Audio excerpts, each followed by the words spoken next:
Oh, it is good to be back in Philly. Can everybody please give Patrick a big round of applause for that great introduction?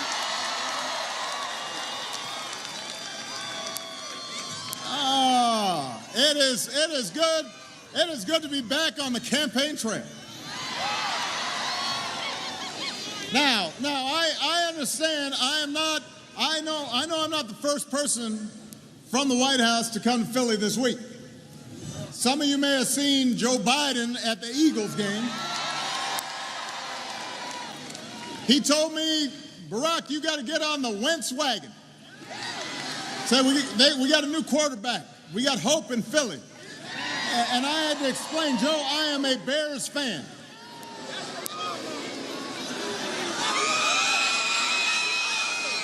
And we play Philly next Monday night. So I got to stick with my team, but I am going to go to Philly and scout out what all the fuss is about. I also am here because you've got some of the best public servants in America. They work their heart out every day for you. You got Scranton's favorite son, in addition to Joe Biden, Senator Bob Casey, one of the best senators in the country. Your outstanding governor, Tom Wolf, is here. Your wonderful mayor, Jim Kenney, is here. One of your outstanding members of the House of Representatives, Bob Brady, is in the House.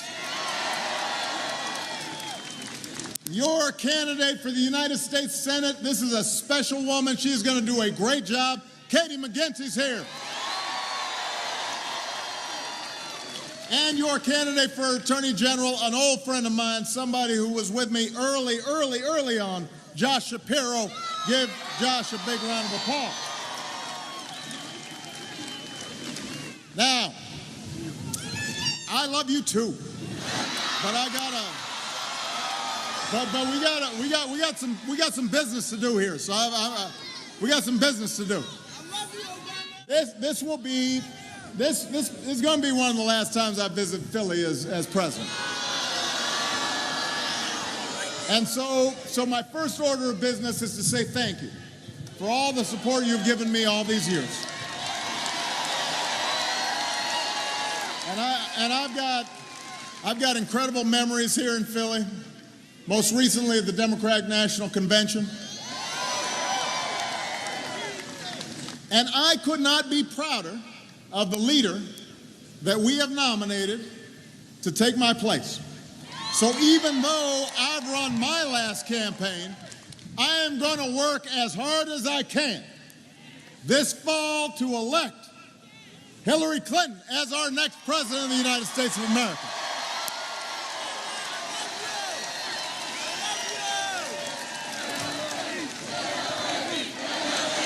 Hillary.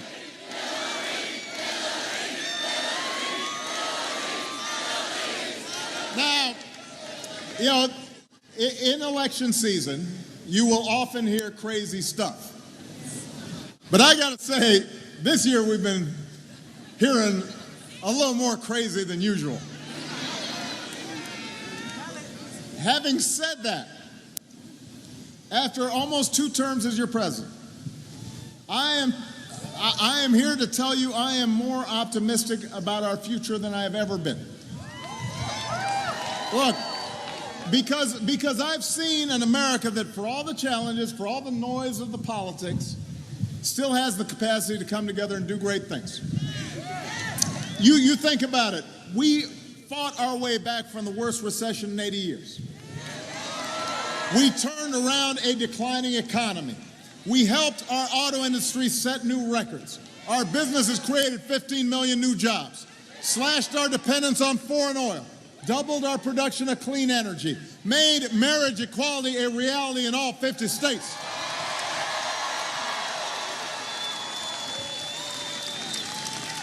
We brought more of our troops home to their families.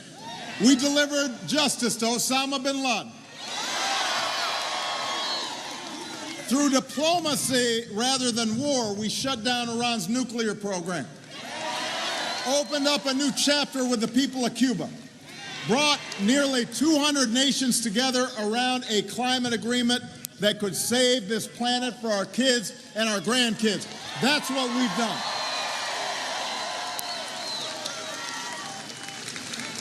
By so many measures, America's stronger and more prosperous than when we started out on this journey together. In fact, some of you may have saw there was a new report out just today showing that last year across every age, every race in America, incomes rose and the poverty rate fell. In fact, the typical household income of Americans rose by $2,800, which is the single biggest one-year increase on record. We lifted 3.5 million people out of poverty. That's the largest one-year drop in poverty since 1968. The uninsured rate is the lowest it has been since they kept records. The pay gap between men and women shrank to the lowest level ever. So now, let's face it, Republicans don't like to hear good news right now. But it's important just to understand this is a big deal. More Americans are working, more have health insurance, incomes are rising, poverty is falling, and gas is $2 a gallon.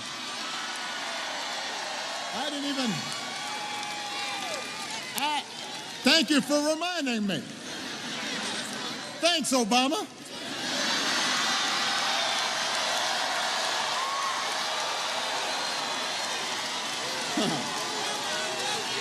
Yes. So the steps that we have been taking over these years, they're paying off. We've shown that progress is possible. And of course, none of this was easy. We knew all along that change wasn't going to be quick. We knew that we wouldn't meet all of our challenges in one term or even in one presidency. But we're here today because we know we've got more work to do for every worker who still needs a good job, for every worker who still needs a raise or a decent retirement, for every child who still needs a world-class education as a ladder out of poverty, for every family who hasn't yet felt progress these past 8 years. We've got more work to do. We know that. And the choice that you make, that we make, just 8 weeks from today, will determine the direction of this country for a long time. And I've already said this. This is not a choice. This is not the usual choice between parties and policies and left and right. This is more fundamental. This is a fundamental choice about who we are as a people.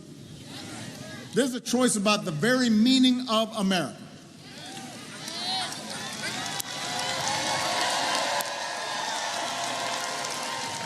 You know, Democrats and Republicans, we've always had our differences. There's nothing wrong with that. That's how the country moves forward, right? We have debates, different ideas, compete. We see what's going to make us work. But what we've seen from the other side in this election, this isn't Abraham Lincoln's Republican Party. This isn't even the vision of freedom that Ronald Reagan talked about. This is a dark, pessimistic vision of a country where we turn against each other. We turn away from the rest of the world. They're not offering serious solutions. They're just fanning resentment and blame and anger and hate. And that is not the America we know. That's not the America I know. The America I know is full of courage and optimism and generosity and ingenuity and innovation. Yes, we've got real concerns. We worry about paying the bills. We worry about protecting our kids. We worry about caring for a sick parent. Lord knows we get frustrated about Washington and all the gridlock. We worry about racial division. There are pockets of America that never fully recovered from the factories closing down, their parents who are worrying about whether their kids are going to have the same opportunities they had. But look, I've traveled in every state, and I've seen more than anything all that is good and right about America. I see people working hard. I see folks starting businesses. I see teachers just digging in their own pockets to buy school materials and teaching kids just because they love kids. I see men and women in uniform serving their country, making incredible sacrifices. I see engineers inventing new stuff and doctors coming up with new cures. And most of all, I see this younger generation that is so full of energy and ideas. And I'm going to be held back by the old ideas. Imagine what can be instead of just what is. And I see Americans of every party and every background and every faith who ultimately believe we're stronger together. All of us, young, old, men, women, black, white, Latino, Asian, Native American, folks with disabilities, all pledging allegiance to the same proud flag. That is the America I know. That's the America you know and believe in. And there is just one candidate in this race who's devoted her life to building that America. A mother and a grandmother who would do anything to help our children do better. A leader who's got real plans to break down barriers and blast through glass ceilings and widen opportunity for every single American. The next president of the United States of America, Hillary Clinton.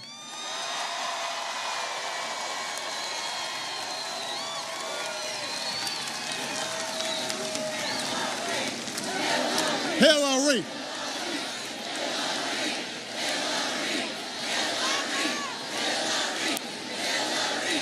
Now, look, can I just say, I am really into electing Hillary Clinton. Like, this is not me going through the motions here. I really, really, really want to elect Hillary Clinton. And sometimes folks, they're kind of surprised by that because they remember, man, you guys had a tough fight 8 years ago. And it was tough, because Hillary's tough.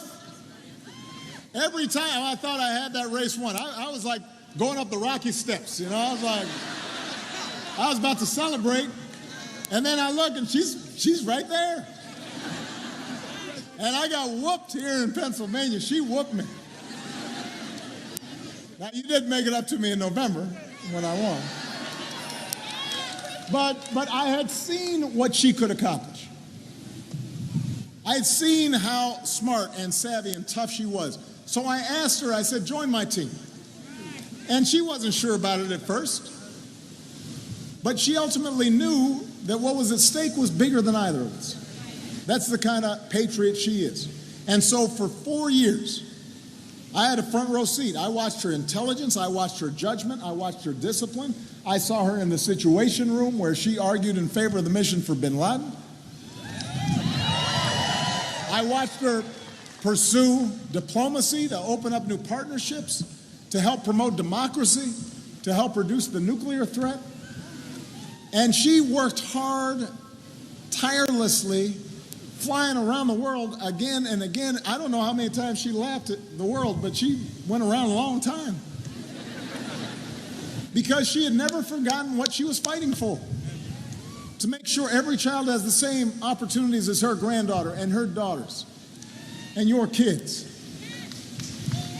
And if there's one thing I can tell you, Philadelphia, nobody fully understands the demands of my job, this job of the president, until you actually sit behind that desk.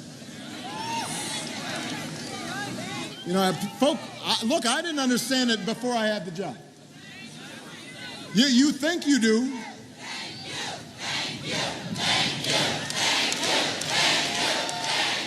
No, hold on. I appreciate that. But I'm not going yet, so don't save the thank yous. I'm not finished yet. I got a few more months. Listen, what you come to realize when you're in this job is anybody can pop off. Anybody can fire off a tweet. Everybody's a critic. But that doesn't mean you know what it's like to manage a global crisis. You don't know what it's like to send a group of young people to war knowing some won't come back. But the closest you can come to understanding what it's like is to be where Hillary's been, to have been part of those decisions. She knows what it means for working families and senior citizens and small business owners and soldiers and veterans when we make policy in the White House. And in the middle of crisis, she'll listen to people and she will keep her cool, and she treats everybody with respect. And no matter how daunting the odds, no matter how many times people knock her down and mess with her, she does not quit. She doesn't quit. She doesn't quit. That's the Hillary that I know. And that's why I really want to get her elected. That's the Hillary I've come to admire. I believe there has never been a man or a woman more qualified than Hillary Clinton to serve as our president.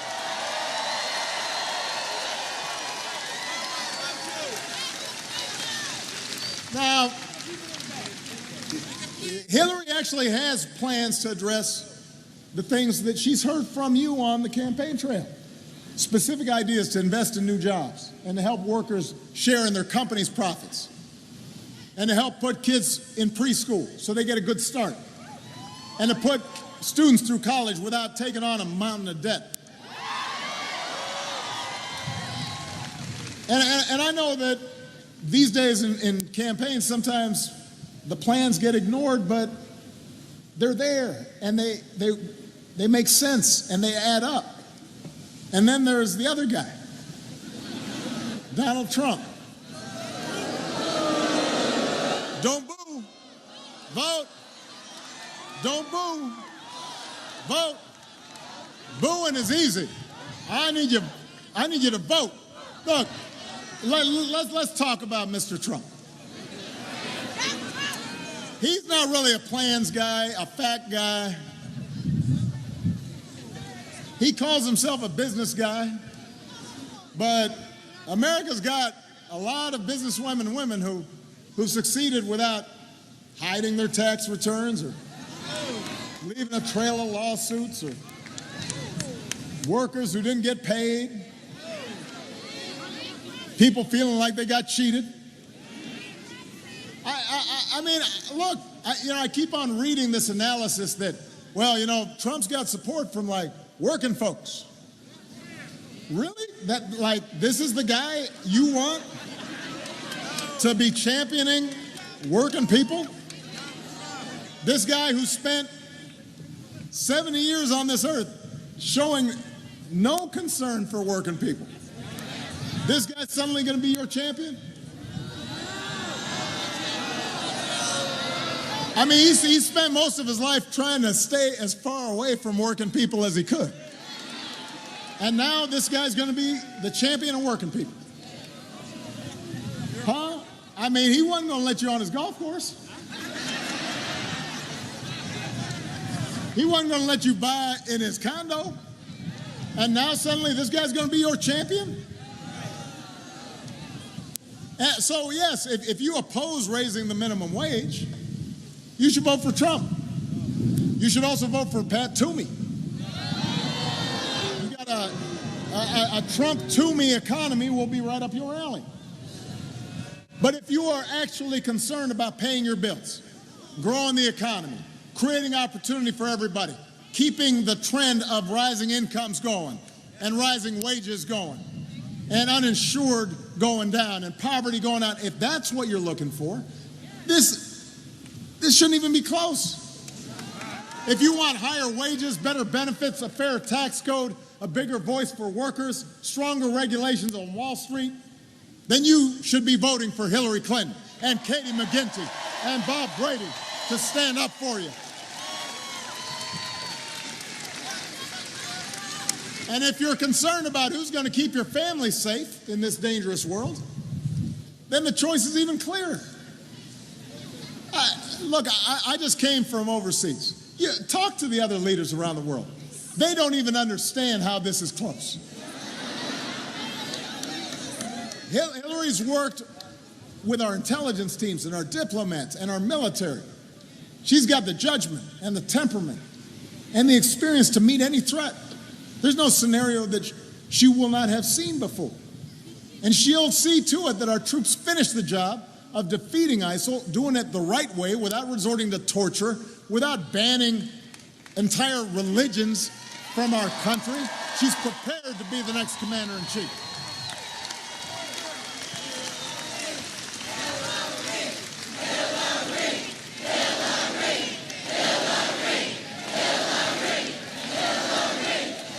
And then you got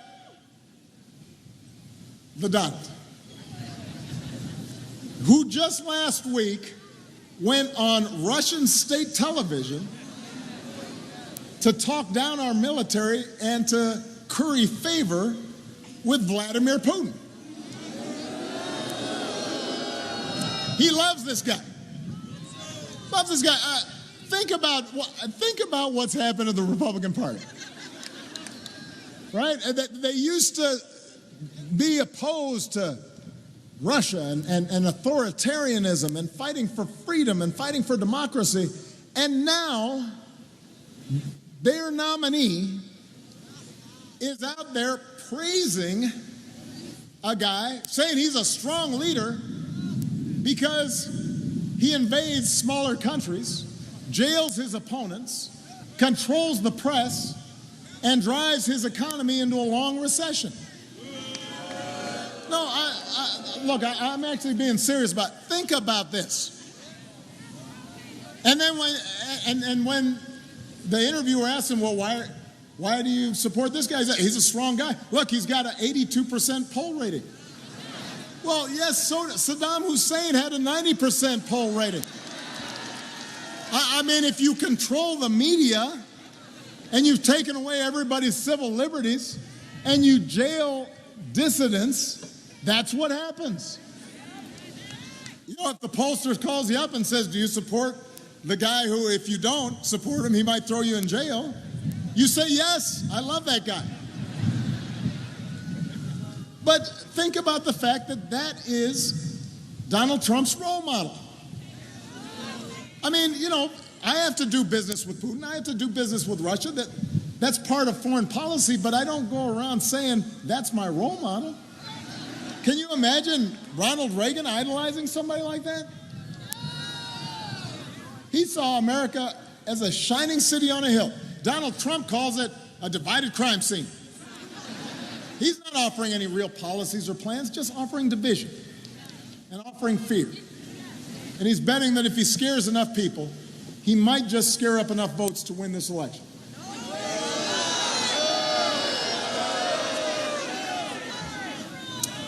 I mean, look, I believe Americans are not a fearful people. We don't look for being ruled.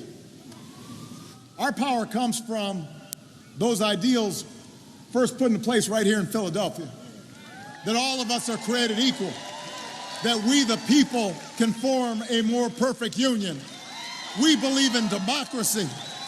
That's what we believe in. And we don't believe that one person is going to do it for us. It's what we can do together, achieved by us. And yes, it's hard and slow and sometimes frustrating to persuade people and work with people and form coalitions. But that's the necessary work of self-government. And that's what Hillary Clinton understands because she's been through it. She knows that in a democracy, in a big, diverse country like this one, it doesn't work if we just demonize each other and call each other names. She knows that love trumps hate. She knows that most issues aren't just black and white, and that you got to compromise to get things done, even when you're 100% right. And she knows that for progress to happen, we have to listen to each other. And we have to see ourselves in each other. And we got to fight for our principles, but also fight to find common ground. And you know, these days our politics doesn't always lend itself to those ideals. You know, we get impatient. We want our progress right away. And we don't want to have to compromise. And we don't want to have to listen to other folks. But I promise you, when we stay at it, progress does happen. And if you don't believe it, ask the 20 million people who've got health care today who didn't have it. Ask that Marine who serves his country without hiding the husband that he loves. Democracy works, but here's the thing. Here, we got somebody who fainted. This is what happens. They'll be okay. Just give them a little room. Everybody bend their knees one time. Just don't lock your knees. Keep on bending them a little bit. We'll do a little exercise right now. EMS folks, they're right in front if you can find somebody. Drink some water. I love you too, but bend your knees. But listen to this. You've got to want it. You've got to want democracy. Not just on election day, but all the days in between. And this is where you come in. We can close the inequality gap in our economy. Hillary's got plans to make sure everybody has a shot, not just those at the top. But you got to help her by voting for Democrats up and down the ticket. We've got to get Congress back, and we got to hold everybody we elect accountable for getting the job done. We can reform our criminal justice system, but you got to vote, not just for president, but for mayors and sheriffs and state's attorneys and state legislators.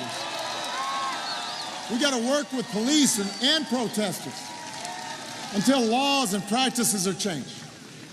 We can fix our broken immigration system, but we can't keep on sending Republicans to Congress who stand in the way. We got to vote for leaders who see immigrants not as criminals or rapists, but as families who came here the same reason ours did, to work and to study and to contribute. We need leaders in Congress who know the American dream is not something that a wall can contain. We can keep making progress against climate change. This month was the hottest on record. This year is going to end up being the hottest on record. This is not somebody's imagination. This is not some liberal plot. It's a problem. But we've got to vote for people who actually understand that it's real. And we got to engage not just young people on college campuses, but also single moms who are worried about gas prices and coal miners who are worried about providing for their kids. And Hillary's got real plans to do that. And if you don't think the stakes are high enough, just remember that for months now, the Republicans in the Senate have refused to do their job and fill a vacancy for the Supreme Court.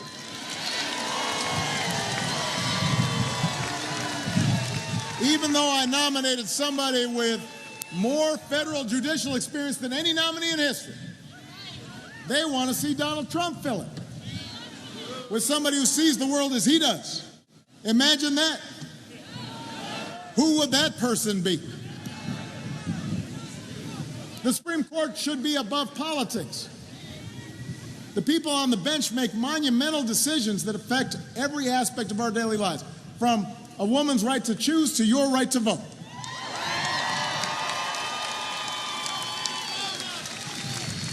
So my most important message is we cannot take this election for granted. We got to fight for this thing. There are serious issues at stake in this election, behind all the frivolous stuff that gets covered every day. And let me just make a comment about that, because look, I'm not running this time, but I sure do get frustrated with the way this campaign is covered. I'm just telling the truth. Guys in the back, I'm just telling you the truth about how I feel about this. Do you mind if I just vent for a second?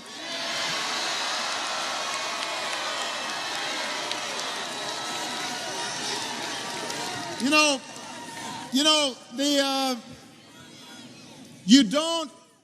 don't grade the presidency on a curve. This is serious business. And when we see folks talking about transparency, you want to debate transparency? You've got one candidate in this race who's released decades worth of her tax returns. The other candidate is the first in decades who refuses to release any at all.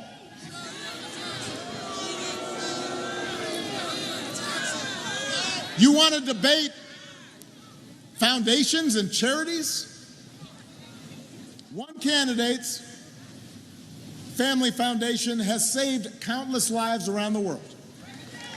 The other candidate's foundation took money other people gave to his charity and then bought a 6-foot-tall painting of himself.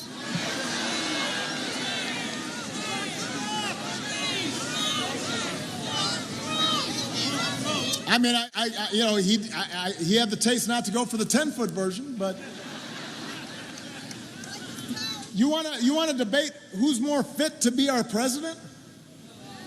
One candidate who's traveled to more countries than any Secretary of State ever has more qualifications than pretty much anyone who's ever run for this job, and the other who isn't fit in any way, shape, or form to represent this country abroad and be its commander-in-chief.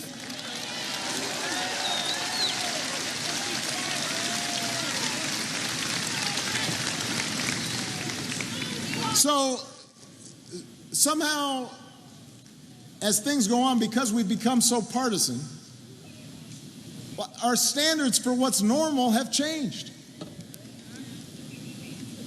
And Donald Trump says stuff every day that used to be considered as disqualifying for being president. And yet, because he says it over and over and over again, the press just gives up. And they just say, well, yeah, okay. I was supposed to wear around. Well, actually, he wasn't. But they just accept it. We don't accept it. The bottom line is that we cannot afford suddenly to treat this like a reality show. We cannot afford to act as if there's some equivalence here.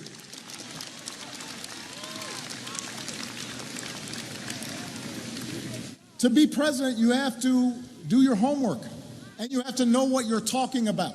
And you've got to apply steady judgment even when things don't go your way. And you've got to make the tough calls even when they're not popular, even when they take years to pay off. And you've got to be able to handle criticism without taking it personally. Just brush it off and then go ahead and get the job done. And that's something I learned. And that's what Hillary learned as a senator and as a Secretary of State and as a First Lady. And yes, she's got her share of critics just like I do, and she's been caricatured by the right and sometimes by the left. And she's been accused of everything you can imagine and has been subjected to more scrutiny and what I believe is more unfair criticism than anybody out here. And she doesn't complain about it. And you know what? That's what happens when you're under the microscope for 40 years. But what sets Hillary apart is that through it all, she just keeps on going. And she doesn't stop caring, and she doesn't stop trying. And she never stops fighting for us, even if we haven't always appreciated it.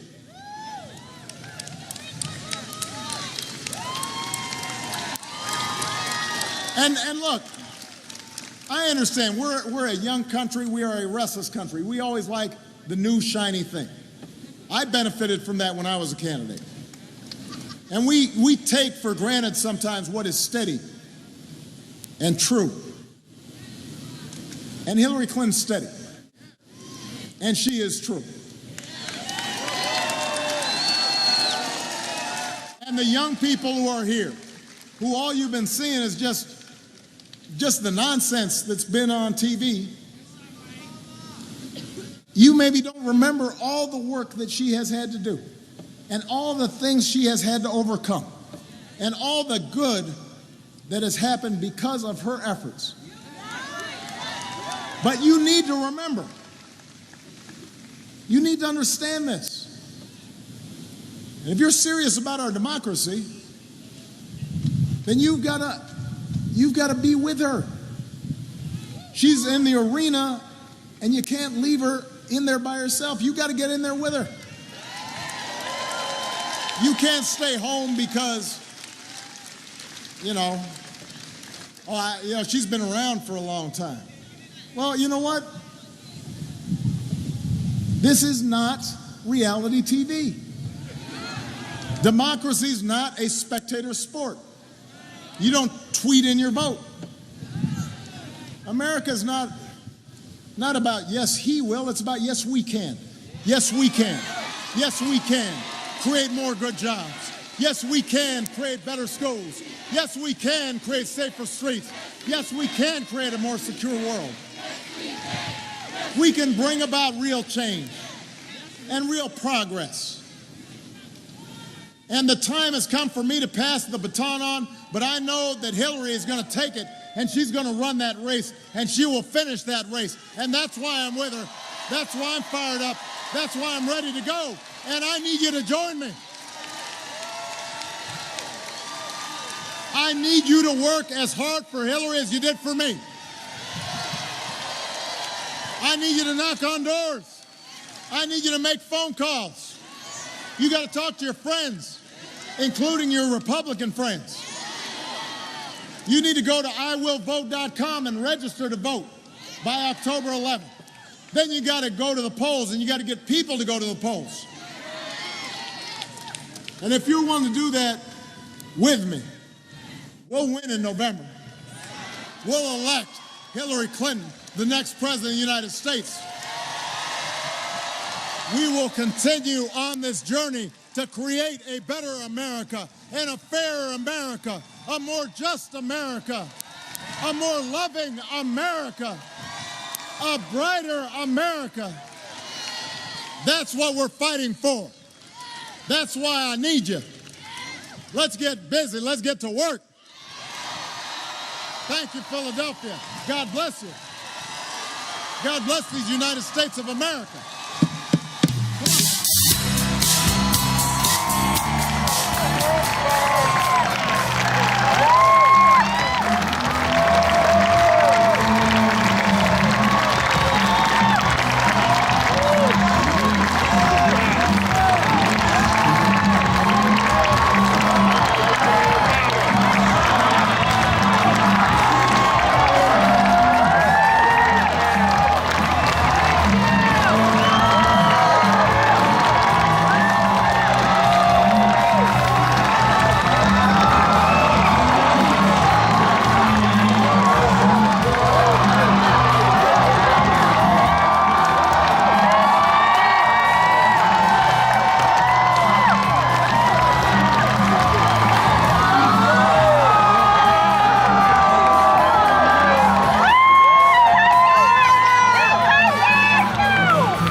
The era of slavery has been shown more, that era has been shown more than any other era. Why? And the reason why is because through film, filmmakers have a way of rewriting history.